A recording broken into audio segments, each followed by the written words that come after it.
दोस्तों, एक गरीब ठेकेदार के पास दो गधे हुआ करते थे।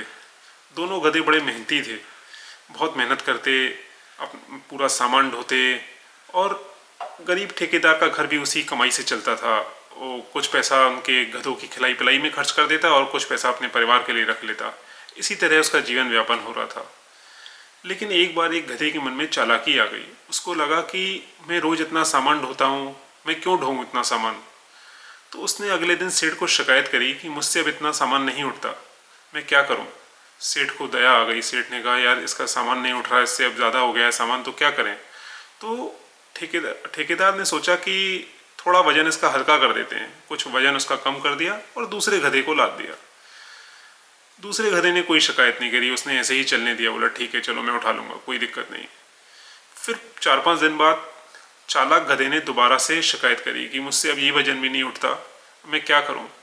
तो सेठ को लगा चलो ये भी नहीं उठता तो थोड़ा और हल्का कर देते हैं। सेठ दयालु था, उसने थोड़ा वजन और निकाला और दूसरे गधे को लाद दिया। दूसरे गधे ने अब भी कोई शिकायत नहीं करी।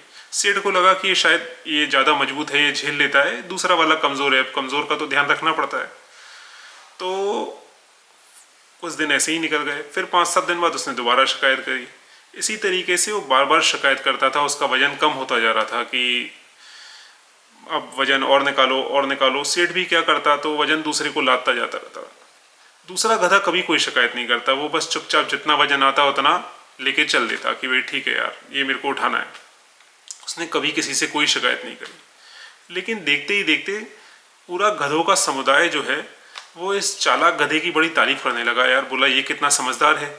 और दूसरा वाला गधा जो सारा वजन ढो रहा था उसको सब बेवकूफ़ समझने लगे। सबको लगा कि अरे यार ये तो बेवकूफ़ है कि ये कुछ कहता ही नहीं, कभी कोई शिकायत नहीं करता, इसके पास इतना वजन है तब भी कुछ कंप्लेन नहीं करता। तो कुछ दिन और बीते। फिर एक बार चालाक गधे ने कहा कि अब मुझसे ये भी नहीं उठ रहा, मेरा वजन और हल्का कीजिए। सेठ को बड़ा चिंता हुई कि मैं क्या करूं, अब इसके ऊपर इतना वजन लाद दिया है। सेठ को लगा चलिए अभी आज तो ऐसे ही करते हैं कि आज थोड़ा और वजन निकाल लेते हैं और दूसरे वाला गधा जो कभी कोई शिकायत नहीं करता उसको और दे देते हैं। उसने आज भी कोई शिकायत नहीं करी। पर सेठ ने देखा कि अब वो धीरे धीरे जो सारा वजन ढोता है गधा वो कमज़ोर होता जा रहा है, क्योंकि उसकी खिलाई पिलाई तो कोई बढ़ नहीं रही है। खाना पीना तो दोनों गधे बराबर ही खाते हैं, लेकिन ये दूसरा वाला माल बहुत ढो रहा है आजकल। उसका कुछ दिनों से माल बहुत बढ़ गया है तो वो कमज़ोर होता जा रहा है। तो सेठ के मन में चिंता हो गई कि इससे सामान उठता नहीं है और जिससे उठता है वो कमज़ोर होता जा रहा है, तो क्या करूँ अब। तो एक व्यापारी ने सेठ को सलाह दी। बोला यार जिससे सामान उठता नहीं है उसकी खाल उधड़वा दो और बाज़ार में बेच देना, तो जितने पैसे मिलेंगे उससे इसकी है ना खिलाई पिलाई करना जो सामान तुम्हारा उठाता है।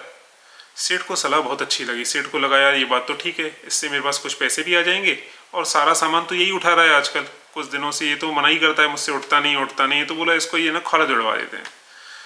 तो दोस्तों उसने खाल उधड़वा दी, उसकी चालाक गधे की खाल उधड़वा दी और पूरी खिलाई पिलाई अपने जो अब कमज़ोर हो रहा था गधा उसके ऊपर खर्च कर दी। अब गधों को समझ में आया कि यार चालाकी अच्छी नहीं होती, चालाकी का अंत जो है ना बहुत ख़राब होता है। तो दोस्तों हमारे आसपास भी कुछ ऐसा हो रहा होता है जिससे हमारा मन व्यथित हो जाता है कि कोई हमारे साथ चालाकी कर देता है, चतुराई दिखाता है और जीत भी जाता है। हमें लगता है कि हम हार गए, लेकिन आप ये याद रखिएगा कि चालाकी का अंत खाल उधड़वा कर ही होता है। आप अगर सीधे रहेंगे, सरल रहेंगे, तो आपका ख्याल खुद भगवान रखेंगे। बस मेरी इतनी सी बात आपको अगर अच्छी लगी तो मेरी वीडियो को लाइक और शेयर ज़रूर कीजिएगा। Thank you.